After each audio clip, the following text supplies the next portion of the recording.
Assalamualaikum warahmatullahi wabarakatuh. Oke, step pertama P1 itu membuat peta Korea Selatan. Yang pertama kita siapkan itu datanya yaitu kita virtual kali natural earth besar. Oke, setelah itu kemudian kita fokuskan ke Korea Selatan. Nah, ini tampilannya kita siapkan terlebih dahulu. Nah, sudah tampil seperti ini, kita merename ini agar bahasanya berubah ke bahasa Inggris. Oke, kita tunggu loading. Setelah itu kita style di sini kita enable atau disable atau kita perlihatkan atau kita tidak memperlihatkan untuk di layout nanti. Jadi kita tentukan layer mana yang akan kita cetak atau kita print layout nanti. Jadi nanti sesuai kebutuhan ya, sesuai kebutuhan. Kalian ingin menampilkan apa? Contohnya di sini kita ingin menampilkan Korea Selatan, jadi ya kita butuhkan mungkin hanya Z5, Z5, ya Z5. Setelah itu kalau sudah bagus, nice. Setelah itu kita ke style layout. Oke, yaitu pertama kita menambahkan map. Pertama itu kita fokuskan ke negaranya dahulu, kita ke kotanya atau ibu kotanya itu Seoul. Ya.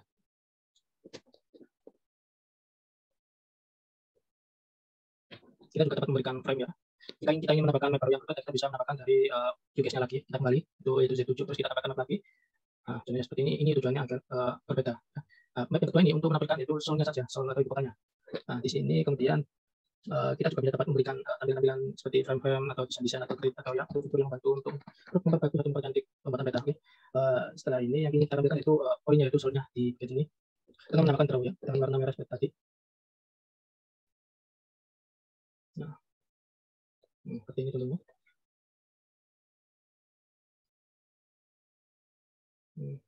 Jadi fitur sini untuk mendesain atau ingin menampilkan apa yang ingin kita bagikan ke orang lain. Jadi untuk mempermudah pembacaan tersebut ya. Untuk selanjutnya kita ingin membuat yaitu icon ada mata angin dan label apa sih peta ini kenapa ini ada negaranya ini ya. Dan negaranya jadi kita bertujuan untuk membuat petunjuk yaitu label negaranya yaitu Korea Selatan. Nah, icon-iconnya sangat banyak, bisa kita gunakan dengan bagus. Jadi ya gunakan semaksimal mungkin yang tersedia fiturnya. Ini totally free. Oke. Nah, contohnya kita menggunakan icon ini yaitu yang ada tandanya not ya. Nah, bagus ya, perfect. Setelah itu ya kita bisa menambahkan icon lain dan label lain nah ini negaranya ya untuk sebagai petunjuk. Setelah itu kita bisa save juga. Terima kasih. Step 2 akan dilanjutkan Mas saya. Selanjutnya step 2, siapkan data-data terlebih dahulu.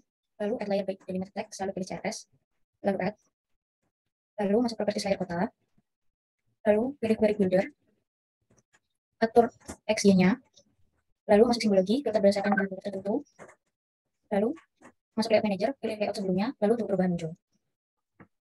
Lalu save. Selanjutnya step 3 akan dilanjutkan oleh teman saya. Siapkan data-data, drop data masuk tabel, klik mode editing dan tambahkan terbaru, beri nama, beri simak, masukkan +1000, lalu save. Lalu masuk basic setting untuk ngecek, masuk layout manager, pilih layout sebelumnya, lalu ke tunggu hingga perubahan muncul, masukkan tool, memberi simbol coding untuk hasil terbaik, lalu save.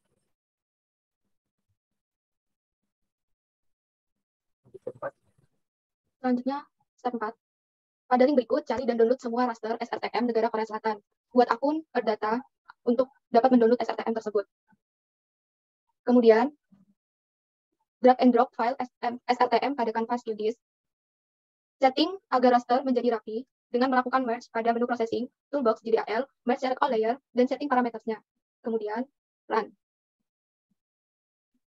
Layer baru sudah muncul, lalu tambahkan layer countries boundaries dengan download speak it. Lalu drag and drop pada kanvas.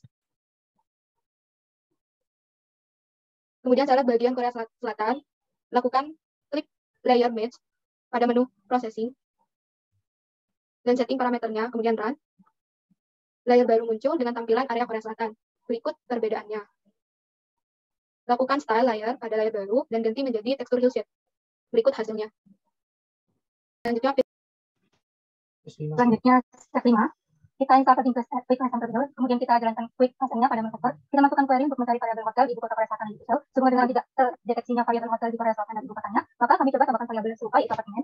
Kemudian kita checklist bagian dan poin saja pada pengaturan range-nya, kita run query. Kemudian kita lakukan layer style agar dapat melihat kategori yang ada, itu dengan mengganti style menjadi kategori range, kita pilih value reading, kita classify. Kemudian maka simbolnya akan menentukan variabel yang ada dan terdapat perbedaan warna. Variabel hotelnya tidak ada. Jika mengganti variabel hotel menjadi house dan melakukan rangkaian kalkulasi sebelumnya, maka pada classify menghasilkan dua simbol yaitu perbedaan warna pada kategori house dengan apartemen. Kita tambahkan OpenStreetMap agar lebih tahu kalau ini berada di ibu kota Korea Selatan itu Seoul untuk letak apartemennya. Kita dapat explore layernya agar tidak hilang saat keluar dari project. Dan saat membuka kembali, bisa dijalankan.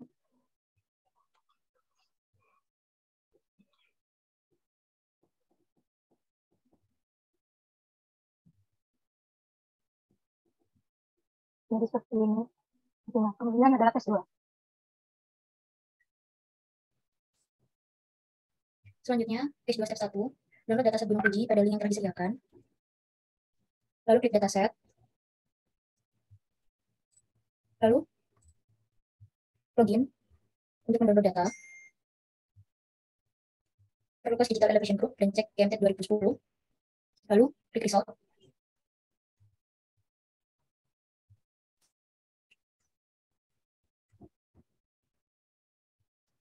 Lalu download. Pilih yang 30 ARC sec. Lalu buka aplikasi QGIS. Add raster layer. Pilih file MEA. Lalu klik raster. Lalu extend. Lalu run. Lalu lakukan fill sheet pada layar baru Fuji. Setting parameternya lalu run. Selanjutnya, lakukan counter pada Fuji. Setting parameter. Lalu klik run. Lalu counter Gunung Fuji akan muncul di layar baru. Lalu lakukan smooth pada Fuji. Iterasinya 5, lalu klik run.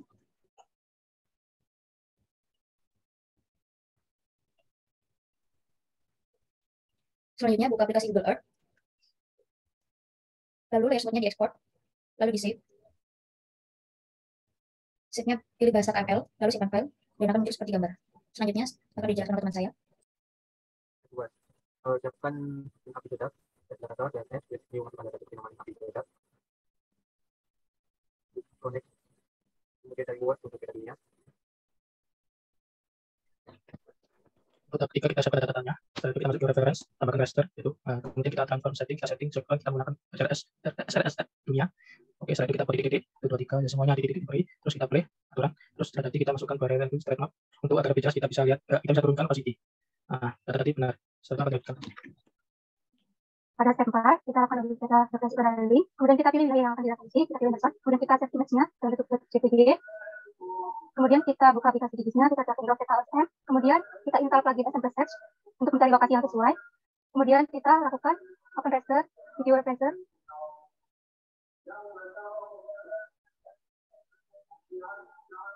Nah, kita setting transformasi seperti berikut pada rasternya. Kemudian kita lakukan add point. Kita sesuaikan dengan peta referensi agar lebih mudah menemukan titik koordinatnya.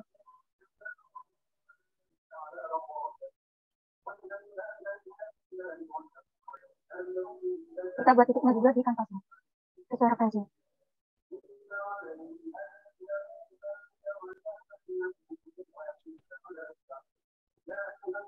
Nah, jika sudah terdapat 10 titik koordinat yang kita buat, lalu kita klik icon run. Nah, kita akan menempel di kanvas pada OS. Kita transparankan agar lebihnya Selanjutnya step 5, download GOT pada link, buka aplikasi QGIS, tambahkan raster layer yang telah di-download, klik kanan properties, kemudian select pyramid, select semua resolution, kemudian build pyramid, lalu OK. Tentukan lokasi yang ingin digitalisasi, selanjutnya setting option, setting menu digitizing, lalu OK. Tambahkan geopackage layer untuk tabel root. Kita simpan dengan nama digitizing, kemudian labelnya rows, geometrinya line string. Dengan field name dan cast, lalu OK. Lalu aktifkan button add line feature. Lalu arahkan kursor untuk menggambar garis pada area di kanvas.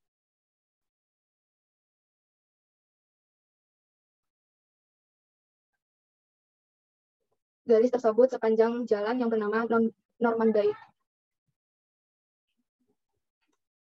Kemudian klik kanan untuk menyimpan.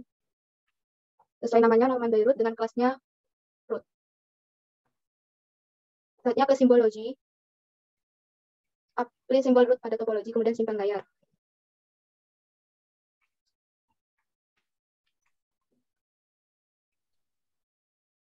Selanjutnya klik kanan, checklist snapping toolbar. Jika ingin menghapuskan vertex, aktifkan icon pada project snapping setting, aktifkan snapping on intersection juga. Karena tidak ada yang dihapus, maka kami membuat layar baru.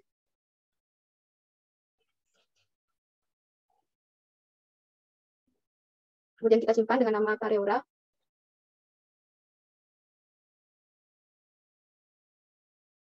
buat kembali layer.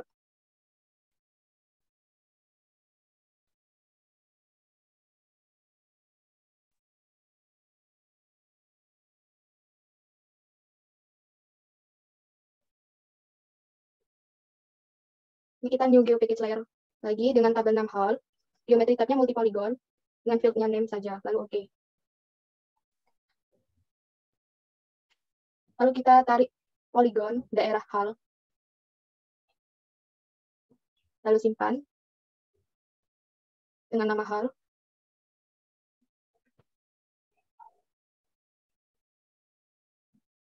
Selanjutnya, lakukan hal serupa pada daerah Erindale and Edward. Lalu simpan. Perbaiki daerah yang belum tertutupi. Dan simpan file kembali. Kemudian new geopackage layer dengan tabel name building.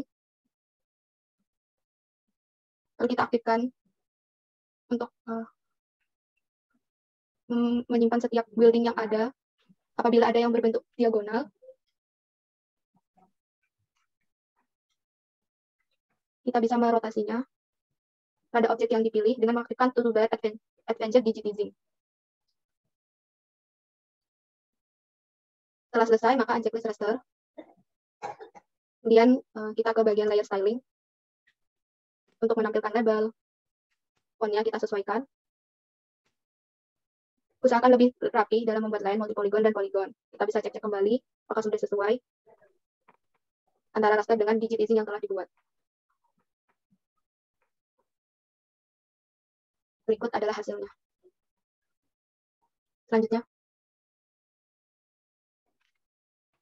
Ketiga, dulu data saya simpan tahun 2000 sampai 2021 kembali. Hasilnya kami dapat simulasi pada item di entry. Open data yang dapatkan untuk ini tombol nama file, open data file yang kita unduh. Kemudian di sini poin, tombol juga otomatis biarkan yang dibuat. Ini sekarang akan melihat bahwa data akan dibuat menggunakan cara isi sebagai layer baru yang disebut BS implementasi. Pada step 2, kita download data populasi tahun 2010 hingga 2020 pada link sebagai berikut. Kita cek tahunnya, kita download, kita download grafisnya. Kemudian kita drag and drop pada kanvas aplikasi GIS. Dan untuk melihat info, kita klik icon info dan kita akan kursor pada area peta di kanvas dan kita ganti modenya menjadi top down. Kemudian kita lakukan styling dengan single manifest color dan ini match-nya menjadi kumulatif, color RAM-nya menjadi red dan kita apply. Kemudian copy style layer-nya dan kita akan selesai pada layer lainnya. Dan kita dapat menyatukan band rasternya dengan langkah raster, kemudian raster kalkulator dengan layer 2020, operator minus layer 2010. Kita simpan layernya dengan format 6 kesatuan, lalu kita oke. Kemudian kita aktifkan only layer baru yang telah kita buat. Kita edit style layernya seperti tadi menjadi single band color, kemudian kumulatif, kemudian untuk color-nya kita ganti menjadi spectral dan insert color RAM, remove color dan lakukan manual value dan label. Kemudian kita ganti interpolation-nya menjadi display, color RAM spectral remove, color dapat manual 4 kali, value dan labelnya kita edit dari bawah agar konsisten. Untuk value keempat itu 100 high grow, 1000 grow, 100 neutral, dan 100 define. Lalu kita ubah color RAM-nya menjadi spectral dan insert color RAM. Kita dapat mengganti warna sesuai keinginan pada value. Dan di sini kita mengganti pada value netral seperti ini. Kemudian untuk menyimpan hasilnya dapat melakukan print record. Kita tambahkan map-nya. Kemudian kita lakukan lock layer agar tidak berubah. Kita beri frame. Dan kita kembali kanvas. Kita perbesar untuk mengetahui perbedaan warnanya. Lalu kita tambahkan kembali pada layout. Kemudian kita lock juga dan beri frame. Seperti ini. Kemudian kita tambahkan legenda untuk mengetahui perbedaan warna dari decline, neutral, grow, hingga high grow. Kemudian kita dapat menyimpannya. Sekian, terima kasih dari kelompok kami.